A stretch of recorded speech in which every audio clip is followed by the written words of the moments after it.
Hello, today we are going to discuss kinds of solids in the solid state chemistry chapter.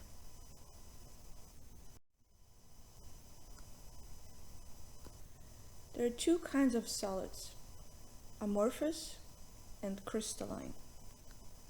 Amorphous solids, that's when you have constituent particles that are randomly arranged and have no ordered long-range structure. Example, rubber, as you can see in the picture below. Crystalline solids, however, are constituent particles that have an ordered arrangement that extends over a long range. Four different kinds of solids that we're going to discuss in this class will be ionic solids, molecular solids, covalent network solids, and metallic solids. All these belong to crystalline solids, once again, that have an ordered arrangement. The example is pictured below of quartz on your left.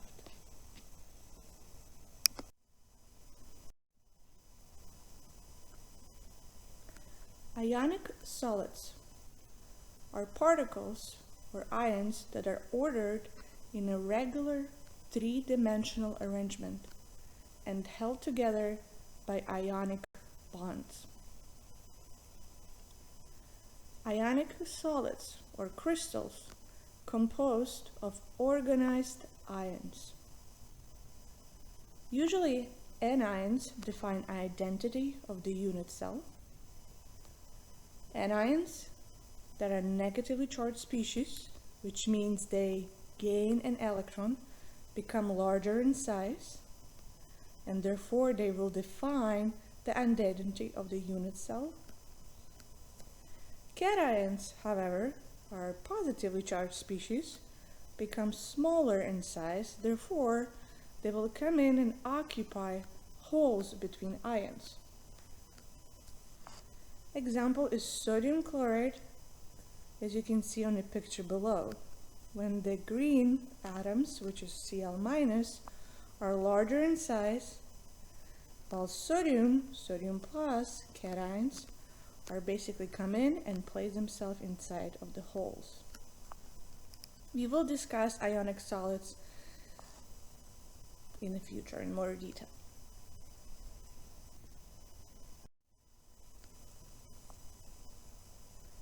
Next is molecular solids.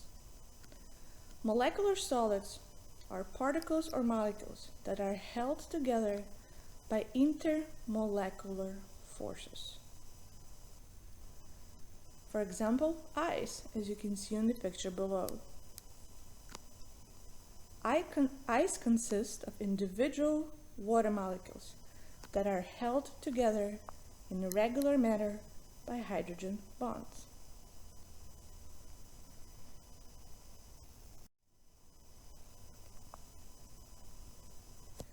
Covalent network solids are particles or atoms that are linked together by covalent bonds, and they link into a giant three-dimensional array. The example below is quartz. Quartz, or silicon oxide, is essentially one very large molecule with silicon and oxygen covalent bonds. Each silicon atom has tetrahedral geometry and is bonded to 4 oxygens. Each oxygen has approximately linear geometry and is bonded to 2 silicons. The silicons are bonded to the oxygen, and those oxygens bonded to the next silicon. So you can see on the picture on the right, the structures will grow into three-dimensional array. Covalent network solids are very strong, therefore the melting point is very high in comparison to the molecular solids.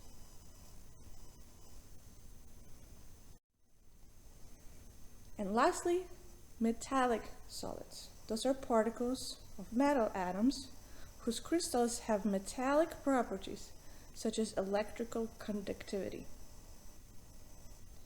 Crystals composed of organized metal atoms. For example, iron, or really any metal that we're going to discuss in the future. In summary, we discussed 4 different types of solids. Ionic solid, that is held together by intermolecular forces such as ion-ion forces. The examples of them are basically salts, all salts. The usual example is sodium chloride. They are brittle, hard, and high melting. Molecular solid, they are held together by dispersion forces, dipole-dipole forces, or hydrogen bonds. They are soft, low melting, non-conducting. The classic example is water. Covalent solids, they are held together by covalent bonds. They usually are hard, high melting, and the most common examples are carbon, or such as diamond specifically, or silicon oxide. And lastly, metallic. Metallic solids are held together by metallic bonds. They are very in hardness and melting point. They are mostly conducting, and examples are any metal really from the periodic table.